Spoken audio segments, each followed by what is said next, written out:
نحمده ونصلي على رسوله الكريم أما بعد হেফাজতে ইসলাম বাংলাদেশ কর্তৃক আয়োজিত আজকের এই জাতীয় সেমিনারের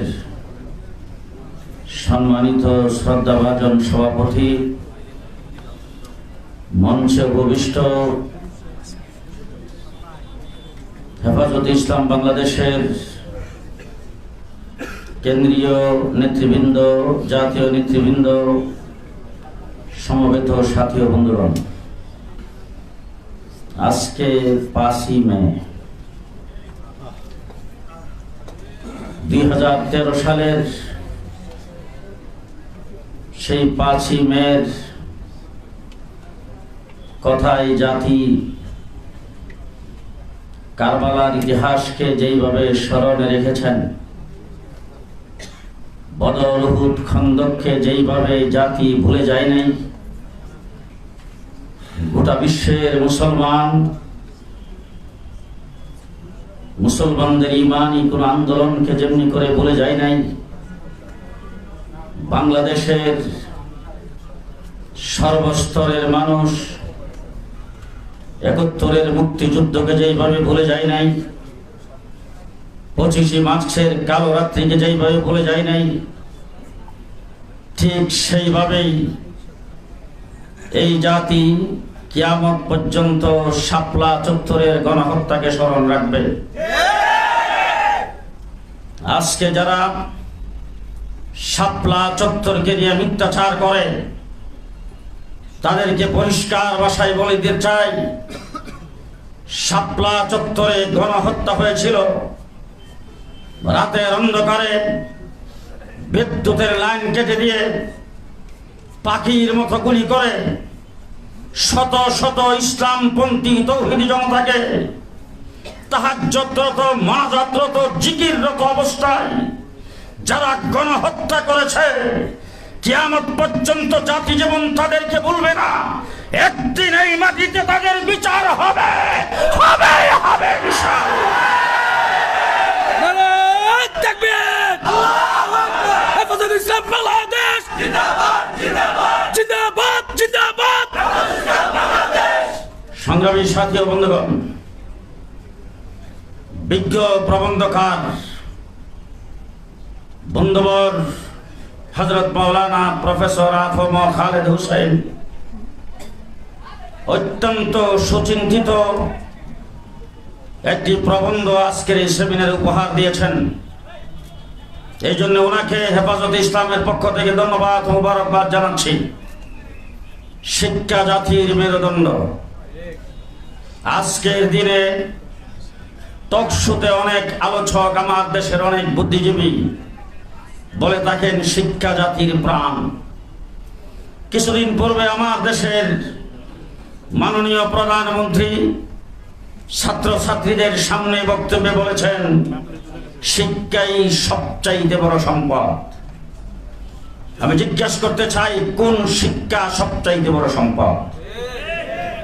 গত রমজান মাসে ঢাকা ইউনিভার্সিটিতে যেইভাবে রং তামাশা হয়েছে, সাংবাদিকদের প্রশ্নে তারা বলেছেন রোজা রেখেছেন, তারপরও এটাকে রোজা ভঙ্গের কোনো কারণ মনে করেন না, রোজার কোনো ক্ষতি হবে না। যেইভাবে রঙ্গ তামাশা আমরা দেখেছি, আর কোন মুসলমান দূরের কথা, কোন সভ্য জাতি সেটাকে সমর্থন করতে পারে না। আজকে ধর্মীয় শিক্ষা না থাকার কারণে দেশ যারা পরিচালনা করেন, তাদের কেউ কেউ যখন বক্তৃতায় দাঁড়ায়, বক্তৃতায় বলে ঈদুল আজহার জানাজার নামাজ। আজকে আমরা দেখেছি ধর্মীয় শিক্ষার সামান্যতম না থাকার কারণে আমার কওমি মাদ্রাসার যখন স্বীকৃতি দিয়েছেন, সনদের স্বীকৃতির আলোচনা যে সংসদ হয়েছে, স্পিকার থেকে শুরু করে মন্ত্রী, মিনিস্টার এবং কোন সংসদ সদস্য আমাদের নামটাও ভালো করে উচ্চারণ করতে পারে না। সংগ্রামী সাথী ও বন্ধুগণ, একটা জাতিকে ধ্বংস করার মূল হাতিয়ার হলো শিক্ষা এবং সংস্কৃতি। আজকে আমার দেশে গাপ্পি মেরে থাকা ইসলাম বিরোধী নাস্তিক আর মুক্তাদেরা এই দেশটাকে, ইসলামকে এবং সংস্কৃতিকে ধ্বংস করে দেশ নাস্তিকের মুদ্রাতে পরিণত করার জন্য এই দেশে শিক্ষা সিলেবাস নিয়ে পায়তারা করছেন। আমরা যখন আওয়াজ করি তখন খুব সুন্দর একটা তদন্ত কমিটি বা সাব কমিটি গঠন করা হয়। আমাদের গ্রাম দেশে বলে শিয়ালের কাছে মোরগ বাগি। কাদেরকে দিয়ে সেই সাব কমিটি গঠন করা হয়?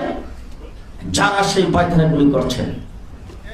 শরীফ থেকে শরীফার গল্পের জন্য সাব কমিটি গঠন করা হয়েছে। শুনতে পেরেছি রিপোর্ট দিয়েছেন এটা ইসলামের সাথে সাংঘর্ষিক, তার মধ্যে কিছুই নাই, কয়েকটা আকার ইকার পরিবর্তন করে দিলেই চলবে। পরিষ্কার ভাষায় বলতে চাই, শতকরা 92% মুসলমানের দেশে মুসলমানদের ট্যাক্সের পয়সায় পরিচালিত স্কুল কলেজ ইউনিভার্সিটিতে মুসলমানের সন্তান পড়বে, উজুর ফরজ জানবে না, গোসলের ফরজ জানবে না, হালাল হারাম জানবে না, তা হতে পারে না। প্রত্যেকটা স্তরে ইসলামী শিক্ষাকে বাধ্যতামূলক করতে হবে। এই জন্য উলামায়ে কেরামের মাধ্যমে কমিশন গঠন করতে হবে। কে কে রাজি আছেন হাত তুলে দেখান।